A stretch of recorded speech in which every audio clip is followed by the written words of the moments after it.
Ya, oke guys. Assalamualaikum. Balik lagi dengan Jaki ya guys. Dan pada video kali ini gua mau ngobrol santai aja ya. Gua mau ngobrol santai karena ada salah satu tokoh yang memang gua cukup suka ya, yakni Hermanto Tanoko.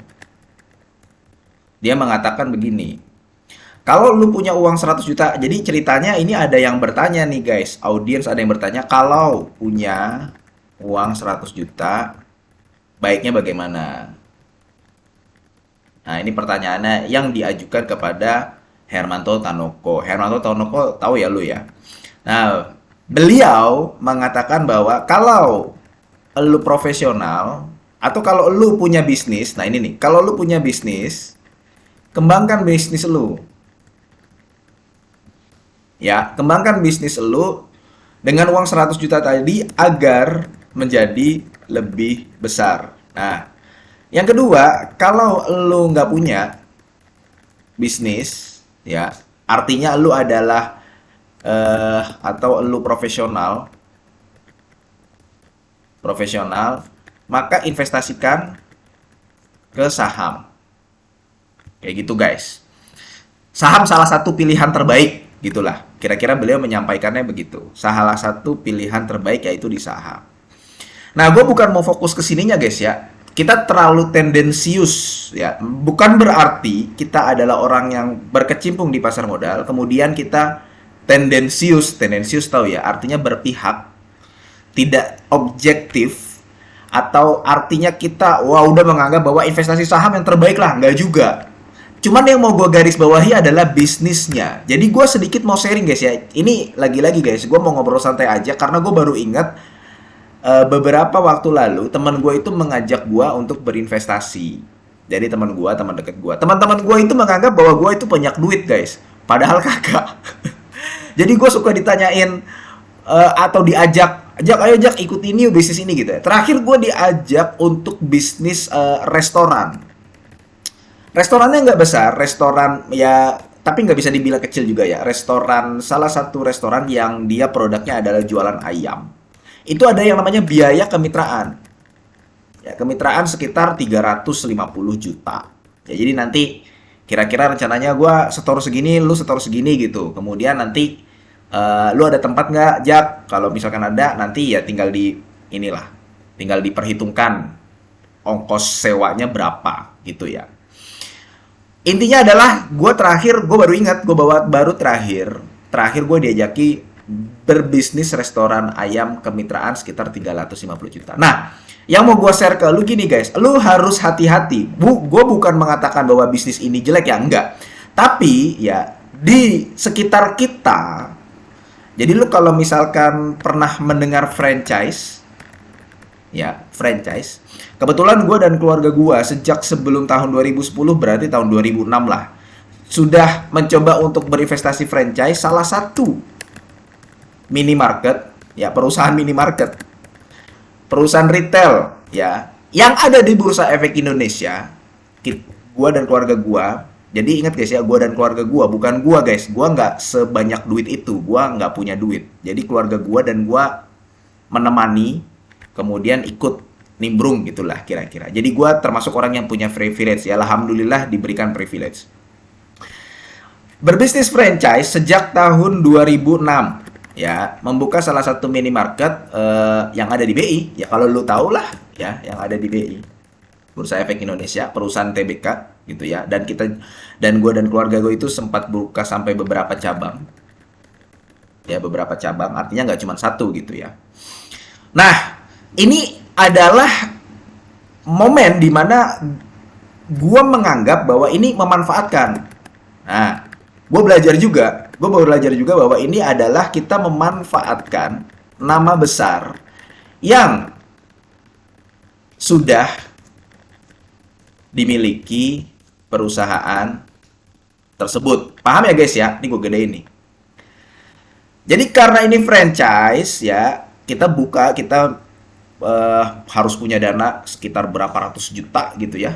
Bahkan kalau misalkan dihitung dengan kita punya tanah, beli tanahnya ya mungkin bisa keluar berapa miliar dulu tahun 2006. Kemudian dengan memanfaatkan nama besar, bisnisnya jalan dengan lancar. Dan karena perusahaan besar, biasanya mereka sudah memiliki sistem yang bagus, yang baik, dan terencana. Kayak begitu, guys. Itu bagus. Kemudian seiring berkembangnya zaman makin banyak dah tuh menjamur, bla bla bla bla bla. Yang tadinya untungnya besar sudah tidak sebesar dulu. Gitu, akhirnya mencoba masuk ke otomotif. Ya, ini sedikit cerita aja. Sedikit masuk cerita otomotif itu di tahun 2017. Ya. Udah punya nama besar juga. Jadi ketika lokasi atau toko buka, kita nggak perlu nyari konsumen. Bukan nggak perlu nyari ya, tapi nggak perlu ngersulo atau susah-susah. Kita nggak perlu kesulitan nih guys ya, mencari konsumen. Dan biasanya ketika bisnis dan kita berfranchise dengan perusahaan besar, di bulan pertama atau bulan kedua, itu sudah mencatatkan keuntungan, udah menghasilkan laba bersih gitu loh. Nah, jadi itu dimana kita memanfaatkan nama besar, ya. Poinnya nih guys ya, poinnya yang mau gue sampaikan adalah dimana kita memanfaatkan nama besar perusahaan, gitu guys. Kita franchise kepada perusahaan dan kita memanfaatkan nama besarnya. Nah, tapi belakangan ini guys ya, ada banyak perusahaan yang sebenarnya nggak terlalu terkenal, tapi mengajak lu bermitra. Jadi lu harus hati-hati dengan yang seperti ini. Gue nggak mengatakan semua perusahaan yang nggak terkenal atau belum terkenal seperti itu. Nggak, tetap ada perusahaan yang atau UMKM yang memiliki prospek yang cerah. Gitu guys. Cuman lu harus memfilter. Kadang bisnisnya ya atau kemitraan, dia dapat untung dari biaya kemitraan. Biaya kemitraan yang besar dan yang dikeluarkan elu. Pertama itu, kemudian dapat dari bahan bakunya yang harus beli di perusahaan tersebut. Padahal perusahaan tersebut belum memiliki nama besar, cuman dia membutuhkan elu sebagai jaringan. Lu bisa buka di wilayah sini, lu bisa buka di wilayah sini, artinya dia memanfaatkan lu bisa menjadi mitranya, lu menyetor biaya mitra, dia mendapatkan biaya kemitraan yang cukup besar dari lu, dia juga mendapatkan keuntungan membeli atau bahan bakunya dibeli dari lu, karena kan lu harus beli bahan baku untuk mendapatkan standar yang sesuai dengan perusahaan. Sekaligus mereka memanfaatkan elu untuk membuat jaringan. Jadi kalau semakin banyak, oh di sini ada, di sini ada, di sini ada, di mana-mana ada, di kota-kota mana aja ada, kemudian menjadi portofolionya. Paham ya sampai sini ya? Kemudian menjadi portofolionya, oh kita udah membuka sekitar 280 gerai. Misalkan kayak begitu. Ya. Cuman elu sendiri nih yang buka, tokonya nggak terlalu rame. Yang rame yang di pusatnya. Jadi itu yang dipresentasikan ke lu. Oh, bisnis kita nih gini, ramai, mendapatkan banyak keuntungan dan sebagainya. Nah, dia ramai, betul ramai di pusatnya. Cuman lu babak belur. Udah toko lu sepi, lu harus biaya kemitraan yang cukup besar, kemudian lu juga harus beli bahan baku. Nah, itu namanya lu dimanfaatkan oleh perusahaan.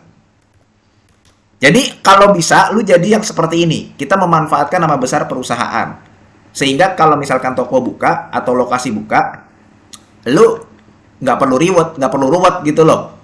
Walaupun tetap kalau misalkan nanti dalam proses bisnisnya tetap lu harus turun tangan gitu ya. Cuman karena sudah ada nama besar, biasanya orang udah tahu, oh ini gitu loh. Ini perusahaan ini, ya udah kita masuk lah gitu. Cuman beda kalau misalkan lu dimanfaatkan oleh perusahaan, lu udah keluar biaya kemitraan besar, lu beli bahan baku, kemudian lu dijadikan salah satu portofolionya yang nanti akan dipresentasikan ke banyak orang. Nah, toko yang lu buka sendiri sepi, kayak gitu guys. Jadi lu harus hati-hati dengan seperti itu. Ingat, ini nggak bisa disamaratakan. Tetap ada perusahaan yang memang lagi mau berkembang, itu punya prospek yang bagus. Tapi gue cuman mau menekankan, lu harus hati-hati. Dan kalau bisa lu menjadi yang seperti ini. Lu memanfaatkan nama besar perusahaan. Bukan lu yang dimanfaatkan oleh perusahaan. Kalau lu mau membangun bisnis jaringan atau franchise. Oke, mudah-mudahan video ini bermanfaat dan semoga lu sehat selalu sehingga kita bisa bertemu kembali di video-video selanjutnya. Ini bukan ajakan jual beli. Gua akhiri, wassalamualaikum warahmatullahi wabarakatuh.